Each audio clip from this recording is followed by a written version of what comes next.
The world woke up to a silence it couldn't explain. A quiet unease spread across headlines, royal watchers, and even those who never paid much attention to the monarchy.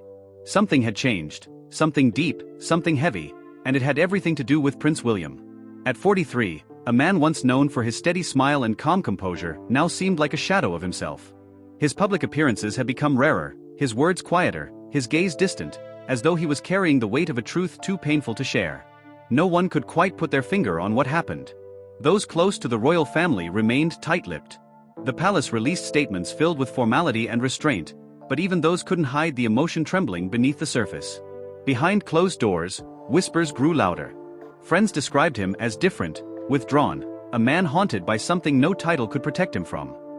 The cameras that once captured his joy now caught fleeting moments of grief, uncertainty, and exhaustion. Something happened to Prince William, something that changed everything.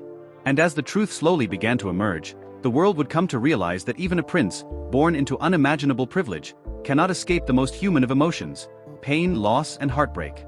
What really happened to Prince William at 43? Stay with us, because it will break your heart. The cries that echoed through St. Mary's Hospital on June 21, 1982, signaled more than just the arrival of a newborn. They heralded the birth of a symbol, a child whose life would belong not only to his family, but to an entire nation. Prince William Arthur Philip Louis entered the world as second in line to the British throne, the firstborn of Prince Charles and Princess Diana. The weight of destiny rested on his tiny shoulders before he had even opened his eyes. From the very beginning, the world wanted a glimpse of him. Cameras flashed outside the hospital doors as Diana, radiant and tender, held her son before the roaring crowd. Behind the smile, though, lay the quiet awareness that William's life would never be ordinary. The boy who would one day be king was already a public figure, a symbol of continuity in a monarchy forever watched and questioned. At home, in the nursery of Kensington Palace, he was simply Wills. Diana, determined to raise him as normally as possible, broke royal protocol in small human ways. She took him to McDonald's, allowed him to wear jeans, hugged him in public, acts of love that drew admiration for millions. To her, William was not a future monarch but a boy who needed affection more than instruction. But the walls of the palace echoed with formality. His father, Prince Charles, was shaped by duty, stoic, traditional, and sometimes distant. William grew up between two worlds, one of warmth and one of restraint. It taught him balance, but it also seeded in him an early understanding of loneliness. When William was 6, his parents' marriage began to unravel publicly. The tabloids feasted on every whispered argument and rumored affair. Even as a child, William learned to read the expressions in his mother's eyes, pain disguised by grace. Diana would often kneel before him and his younger brother Harry, whispering, "You must be brave. You must hold on." And then, in 1997, came the night that would carve a permanent scar into his soul. The news spread like a shattering wave. Princess Diana had died in a car crash in Paris. William, just 15, was asleep at Balmoral when his father woke him with the news. The world mourned openly, but William's grief was silent, locked behind palace walls. He and Harry followed their mother's coffin through the streets of London. Two boys walking behind a symbol, every step heavy with disbelief. That march, broadcast across the world, defined William in the eyes of millions. But behind the solemn mask was a child trying to survive heartbreak. He once admitted years later, it was like losing not just a mother, but the person who held everything together. In that silence, something shifted. William learned to hide pain behind composure. He mastered the art of appearing fine, of continuing his duties even when he felt broken inside. It was a survival mechanism, one that would both protect and haunt him for decades. The world moved on, but the boy inside never did. The tragedy forged in him a deep empathy, a desire to connect, to understand others' suffering, but also a fear, the fear of loss, the fear of the public gaze, the fear that love itself could destroy. And yet, destiny waited. The nation expected him to carry on, to grow, to smile, to serve. And William did. But the shadow of that loss would follow him everywhere, waiting for the moment, years later, when life at 43 would bring him face to face with his mother's ghost once more. After the chaos of his teenage years, William entered adulthood with both privilege and pressure. He enrolled at the University of St. Andrews in Scotland, a place where he could, for the first time, breathe without 1,000 eyes watching. It was there, amid the stone halls and coastal winds, that he began to build an identity beyond the crown. At St. Andrews, he studied geography, not politics or history as one might expect of a future king.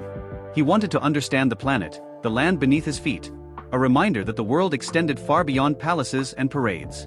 His classmates called him Steve to avoid attention. For a while, it worked. He could walk to the cafe, laugh at student parties, and even forget momentarily who he was supposed to be. And then, one day in 2001, he met Catherine Middleton. She was composed, confident, and utterly unawed by his title. In her, he found something he hadn't known he was missing: normalcy. She didn't see the prince, she saw the man. Their friendship grew slowly, built on mutual respect and shared humor. When she walked the runway at a student charity fashion show, William reportedly whispered to a friend, "Wow, Kate's hot." It was a rare moment when the prince forgot the cameras and simply felt human. Their relationship would become one of the most celebrated love stories in modern royal history. But behind the fairy tale, William wrestled with fear. He had seen what public scrutiny had done to his mother, and he didn't want history to repeat itself. Before proposing, he hesitated, not because of doubt, but because of caution. He wanted to be sure that Kate knew the storm she was walking into. In 2010, he finally asked her to marry him during a trip to Kenya. The ring he offered her, his mother's sapphire engagement ring, carried more than sentiment. It carried memory, pain, and promise. When they married in 2011 at Westminster Abbey, millions watched across the globe. The world saw a royal romance. William saw a second chance at family. Fatherhood changed him. When Prince George was born in 2013, followed by Princess Charlotte in 2015 and Prince Louis in 2018, William seemed to find peace in ordinary joys: bedtime stories, school runs, shared laughter. But he also confessed that parenthood brought back memories of Diana's absence. "Becoming a parent," he once said, "brought back the emotions I thought I had locked away." Yet while William built a home, the world outside grew louder. The media pressure, the public duties, and the constant comparison to his brother Harry began to wear thin. The monarchy itself was changing, modernizing, shrinking, recalibrating.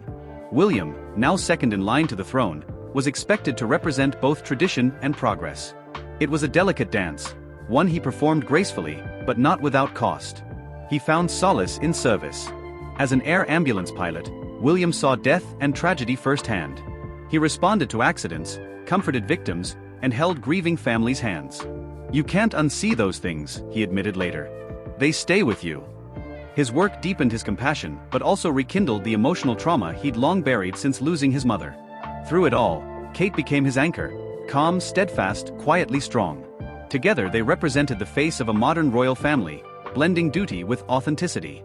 But beneath that polished exterior, William was wrestling with questions that would become impossible to ignore at 43. What is duty without peace? What is legacy without love? And how much of yourself must you sacrifice to serve others? Those questions would return, more painfully than ever, as the years unfolded, and when they did, the world would finally understand what truly happened to Prince William at 43. Every royal generation is born beneath a crown, but few feel its weight as deeply as Prince William. By the time he reached his late 30s, he had become not only the symbol of the monarchy's future but also its emotional compass, a bridge between the old world and the new. Yet behind every poised photograph and polished public speech lay the quiet exhaustion of a man who had been carrying a kingdom's hope since birth.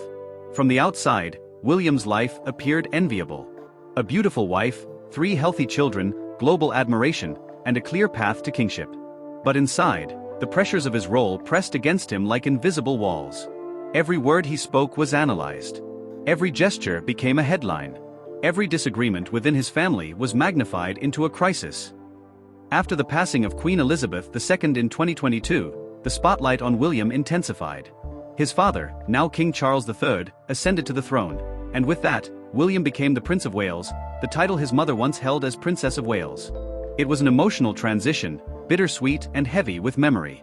The moment he received the title, he thought not of glory but of his mother's legacy, and how her absence still shaped him.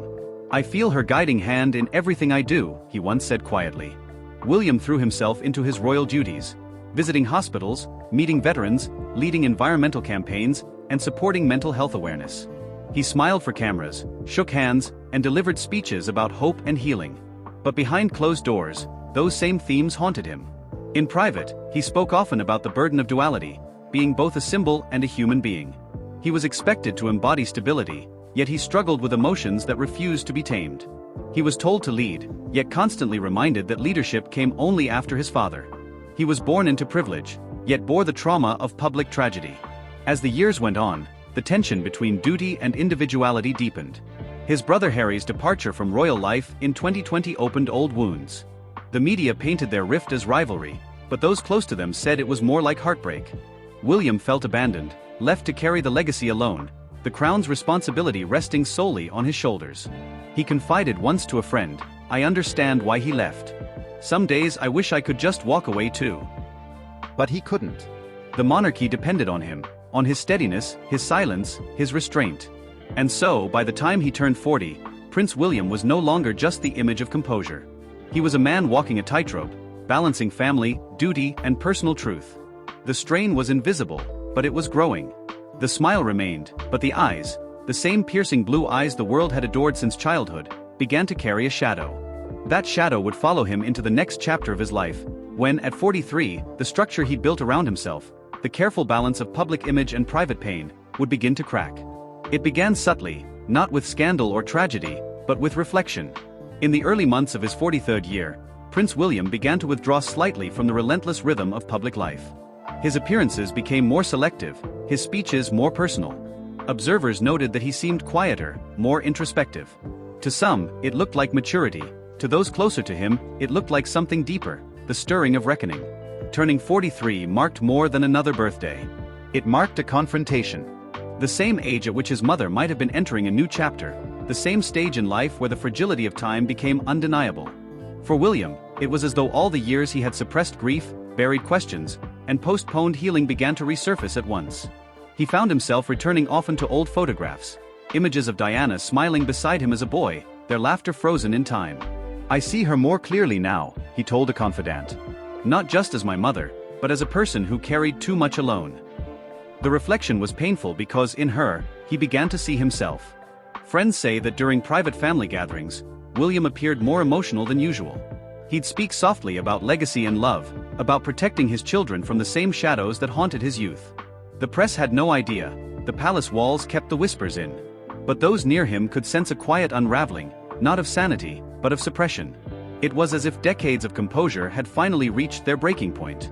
William began spending long hours at Anmer Hall, his countryside home in Norfolk. There, away from the noise, he took long solitary walks, often without his phone or staff.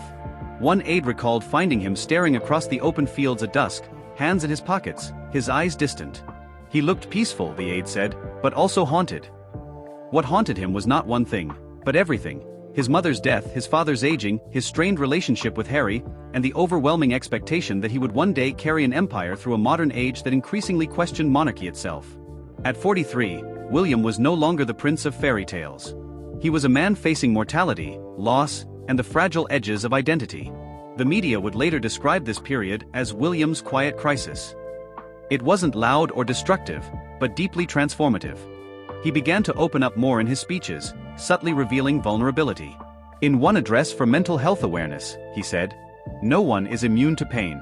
No one, no matter how fortunate, can live untouched by loss. What defines us is how we learn to carry it, not bury it." To the public, it was an inspiring message. But to those who truly listened, it was a confession.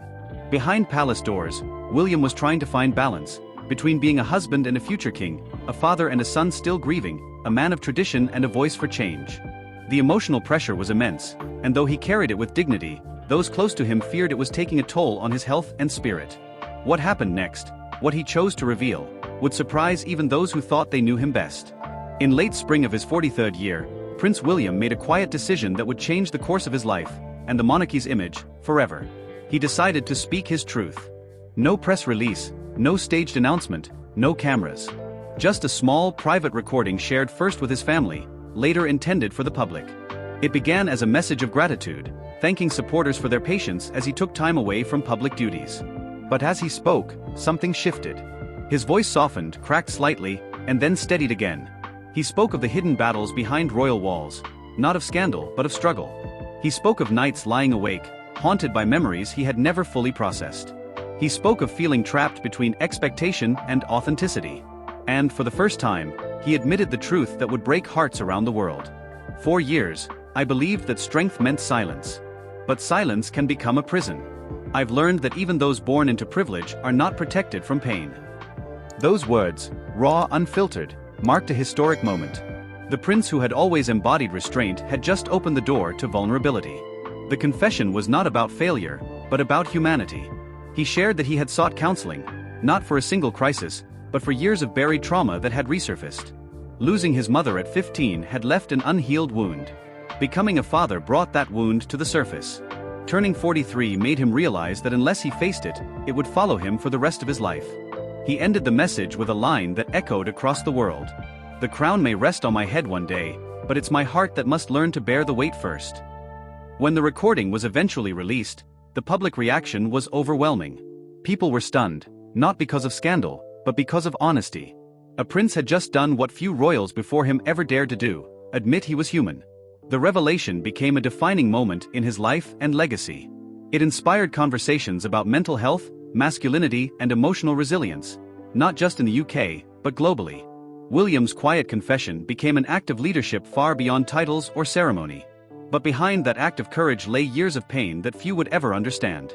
And as the world applauded his openness, those closest to him worried about the toll it had taken to get there. Because before that message of healing came nights of tears, isolation, and breaking points no camera would ever see. He had faced the storm within, and survived it. But at what cost? When Prince William's private message became public, the world paused. It wasn't just another royal statement, it was something different, something raw. For the first time in modern memory, the future King of England had spoken about pain, grief, and healing with the honesty of an ordinary man. The result was both breathtaking and unsettling. The revelation shook the monarchy in ways no scandal ever could. There had been controversies before: divorces, abdications, family rifts, but never vulnerability. Never humanity so exposed. The institution built on stoicism and restraint suddenly found its next heir talking about therapy, fear, and the emotional cost of duty. Some saw it as weakness, others saw it as courage. But no one could look away. Within the walls of Buckingham Palace, reactions were mixed. King Charles reportedly received the news of his son's confession with quiet reflection. A palace insider would later say, His Majesty understood, perhaps better than anyone, what it meant for William to carry that weight. But he also knew the risks of letting the world see it. William's wife, Catherine, stood firmly by him. She had long witnessed the internal battles behind his calm expression. "She was the steady hand on his shoulder," said one friend. She told him the truth would set him free, even if it shook the walls of the palace. Together, they chose to stand in authenticity rather than image, a choice that would redefine their role within the royal family. Yet not everyone in the establishment was comfortable. Some courtiers worried that William's openness blurred the line between private healing and public duty. The monarchy had long survived on mystery. Now, its most visible member had chosen transparency. Was it a moment of evolution or erosion? The public, however, embraced him with overwhelming empathy. Messages of support poured in from around the world. Veterans, nurses, young fathers, even mental health advocates wrote letters thanking him for giving permission to feel. Social media erupted with clips of his speech, many viewers in tears, realizing that even royalty battles inner demons. But amidst the applause, William faced a reckoning. The act of revealing his truth had reopened wounds he had spent decades burying. Old memories returned: the sound of paparazzi cameras chasing his mother, the weight of silence at her funeral, the years of pretending everything was fine. Therapy had brought healing, but it also brought confrontation, a painful process of reliving before releasing. At 43, William understood something he had never dared to admit before: duty had cost him pieces of himself. Every smile, every handshake, every royal engagement had been a layer of armor hiding the boy still grieving his mother's loss. His confession was a way of peeling that armor away, even if it left him vulnerable. The weeks following his message were quiet. William scaled back his public appearances, spending more time with his family at Windsor and Anmer Hall. He and Catherine took the children, George, Charlotte, and Louis, for long countryside walks. There were moments of laughter, normal dinners around the table, bedtime stories. But there were also late nights when William sat awake, staring at old photographs, replaying the words he had shared with the world. He wondered how history would remember him, as the prince who broke tradition, or the man who broke down. Meanwhile, the world speculated. Was William preparing to step back from royal life, even temporarily? Some newspapers suggested exhaustion, others whispered of re-evaluation. But those close to him insisted this was not retreat, it was rebirth. For the first time, Prince William was choosing to lead on his own terms. He began shaping new initiatives focused on emotional well-being, family connection, and modern fatherhood, areas once considered too personal for royalty. He made unannounced visits to veteran centers, speaking quietly with men who, like him, carried invisible scars. And through it all, one figure hovered in the background: his brother Harry. The two had grown distant, but William's confession reportedly opened a fragile doorway. Sources close to the family said Harry reached out privately, sending a message of support. It was short, simple: "You did what we both needed to do a long time ago." Whether they spoke after that remains unknown, but for the first time in years, hope stirred that the brothers might find common ground, not as princes, but as sons healing from the same wound. The monarchy, often accused of coldness, suddenly felt human again. And that humanity, though unsettling to tradition, may have been its salvation. Because in showing his vulnerability, William didn't diminish his strength, he redefined it. He stood before the world, not as the perfect prince, but as a man who had finally learned that courage isn't the absence of fear, but the act of facing it head-on. Still, questions lingered. What would this new chapter mean for his destiny? Could a man so open, so emotionally raw, still carry the crown's unyielding weight? As he looked toward the years ahead, those questions would demand answers, not from the institution, but from William himself. The dawn after reckoning always brings clarity, and for Prince William, that clarity came quietly. The storm that had raged within him for years had finally broken, leaving not destruction but space. Space to rebuild, to redefine, to rediscover who he truly was beyond the title of Prince of Wales. By late that year, William began to re-emerge into public life, but something had changed. The stiffness of protocol gave way to sincerity. His speeches were still measured, but they now carried warmth instead of distance. When he met with people, families, workers, veterans, schoolchildren, he listened, truly listened. The walls between royal and real seemed thinner than ever. At 43, he had learned the hardest lesson of all, that leadership without humanity is hollow. His public work reflected that transformation. He focused on the Earthshot Prize, his environmental initiative, with renewed passion, but his approach shifted. Instead of standing as a figurehead, he participated directly, visiting local communities affected by climate change, speaking to farmers, fishermen, and young activists. "I used to think our role was to inspire," he said in one interview. "Now I realize it's to listen, to learn, and to stand beside." His bond with Catherine deepened through the process. They were no longer simply the royal couple admired for their grace. They were partners in rebuilding what it meant to serve. Those close to them described a new ease, a lightness in William's demeanor that hadn't been seen in years. "He laughs more," one aide said. "He plays with the kids more freely. It's as if he finally gave himself permission to be happy." Yet, beneath that peace lay resolve. William knew his openness had changed expectations forever. The British public, once accustomed to stoic monarchs, now saw in him something real, and they wanted more of it. That authenticity had strengthened his connection to people, but it also meant he could never retreat fully into formality again. In the halls of Buckingham Palace, quiet conversations began about the future of the monarchy itself. Could it evolve from an institution of distance into one of empathy? Could vulnerability coexist with authority? William's journey at 43 had become the blueprint for those questions, a sign that even ancient traditions could learn to breathe anew. And yet, for William, the transformation was not about power. It was about peace. He had come to understand that being heir to the throne did not mean inheriting perfection. It meant inheriting imperfection and learning how to carry it with grace. His mother's lessons echoed in his heart: kindness before status, compassion before image, truth before silence. In private, he once said to a close friend, "If the crown means nothing to my children except pressure, then I've failed. But if it means service, empathy, and love, then we've changed something." That single sentence captured everything his journey at 43 had taught him. For centuries, monarchs were seen as figures above the people. But William's experience reminded the world that true royalty is not measured by distance, it's measured by connection. When history looks back on this chapter of his life, it will not remember only the confession or the headlines. It will remember the quiet courage of a man who dared to unmask his pain, not to seek sympathy, but to remind millions that healing is possible, even for those born in gilded cages. And as the sun set over Windsor one evening, William stood on the terrace, watching his children play on the lawn. Their laughter echoed through the soft English air. Catherine joined him, her hand brushing his. He smiled, a gentle one. Not for cameras, not for duty, but for the life he had finally reclaimed. If this story touched your heart, don't forget to like, subscribe, and turn on the notification bell so you never miss our upcoming videos. Stay with us for more emotional and eye-opening journeys into the lives of the world's most talked about figures.